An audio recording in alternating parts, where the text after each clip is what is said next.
आग ही ज्वाला सा, ज्योति की उजाला सा, दीपा रखा है मैंने नाम तुम्हारा, जीवन की किसी संघर्ष से डर न जाना। दीपा बेटी मेरी तुम सदा, उम्मीद का एक नया दिया जला।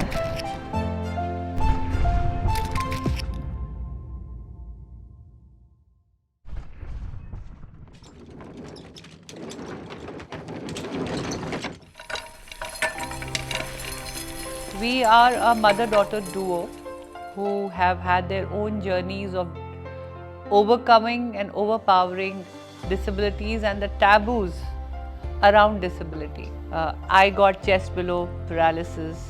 मैंने wheelchair देखी, crutches देखे, calipers देखे, 1 साल लगातार हॉस्पिटल में रहकर देखा। मैंने अक्सर अपनी माँ को रोते देखा हॉस्पिटल के कोने में।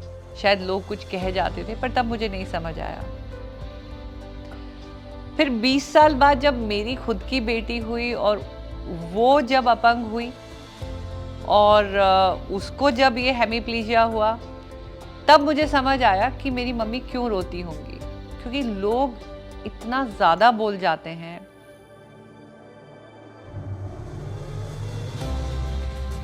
या उनको लगता है कि सॉल्यूशन के नाम पे ईश्वर इस बच्ची को उठा ले। ये तो आजीवन मतलब एक लड़की जात का जीने का क्या मतलब है ऐसे अपंग होकर, मतलब जिंदगी लाचार ही हो जाएगी। मैंने कहा 20 साल में कुछ नहीं बदला।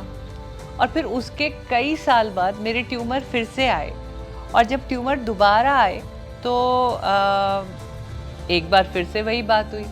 तो मतलब 3-4 दशक गुजर गए थे और इन 40 सालों में एक महिला का अपंग होना, अपाहिज हो जाना, या उसको कोई लाइफ लॉन्ग लाइफस्टाइल बॉडी में चेंज हो जाना, उसका एक ही आंसर आता था कि ईश्वर इसे उठा ले, या ये तो दुखी रहेगी या ये बोझा रहेगी।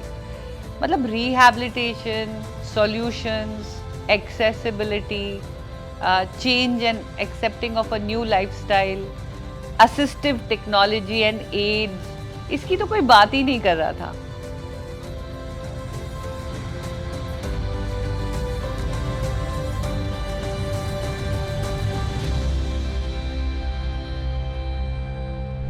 मुझे याद है देविका के फ्रेंड्स इसको बहुत क्यूटली डैफी द डक बोलते थे, बिकॉज ये थोड़ा सा ऐसे से चलती थी, but she never took it, like Daffy became her name. And when I first went to college, somebody said like why do you walk like a duck, you look like Daffy. तो initially मैंने उनको बोलने दिया जो भी वो बोल रहे थे, देन आई जस्ट मतलब हंसी मजाक में मैंने बोला कि actually I have a disability. So they got very embarrassed and they were very apologetic, but because I was taught at home कि instead of being laughed at you can laugh along, उसकी वजह से उस चीज़ का perspective change हो गया और Daffy actually मेरा निकनेम बन गया। जो सबसे बड़ा और कंटिन्यूअस लेसन मैं अपनी मदर से सीखती हूँ वो है स्ट्राइविंग फॉर एक्सीलेंस, बिकॉज़ जैसा कि उन्होंने आपको बताया कि हम दोनों को डिसेबिलिटी है, बट ऑफ कोर्स डिसेबिलिटी से डील करना और डिसेबिलिटी के जो चैलेंजेस हैं वो एक नेचुरल पार्ट है हमारी लाइफ का, whether it was sports, whether it was biking, whether it was adventure activities. आप उनकी लाइफ का कोई भी चैप्टर उठाकर अगर देखें तो आप देखेंगे कि जो भी उन्होंने टेकअप किया है उसमें उन्होंने एक हाईएस्ट लेवल पे परफॉर्म किया है और हाईएस्ट लेवल पे अचीव किया है। एज में ज़्यादा होते हुए भी एक यंग एथलीट का इमेज क्रिएट करने में और आज की जनरेशन से कनेक्ट होने में देविका ने मेरी बहुत हेल्प करी है।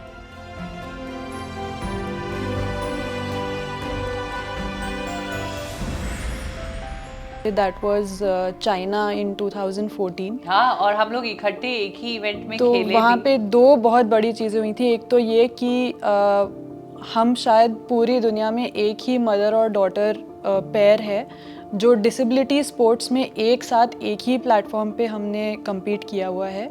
And secondly when we were in China तो हम ग्रेट वॉल ऑफ चाइना पर भी गए थे। हाँ, और हम बेस पे ही थे because it is on a heights. I mean 200 metre 250 metre की चढ़ाई है जो आपको ट्रैकिंग करके करनी होती है।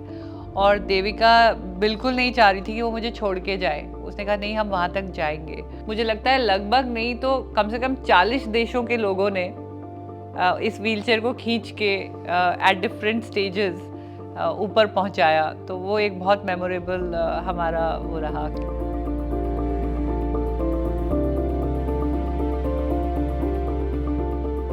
We have seen death very closely. शायद लोगों ने कोविड में देखा, लेकिन हम दोनों ने उसे बहुत साल पहले देखा, और मैं तो बार बार देखा। और आज भी मैं उठती हूँ तो ट्यूमर का डर फिर लगा रहता है कि कब दोबारा आ जाएगा।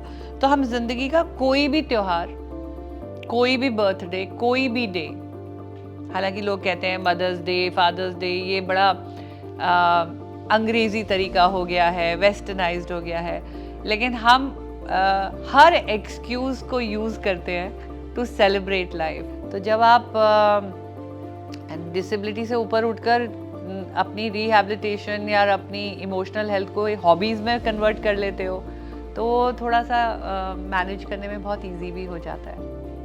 हृदय के हर डर को हराना, जीत के ही सर्वदा दीप जलाना, कर्मठता की शक्ति को बढ़ाना, बिटिया तुम ऐसी होना।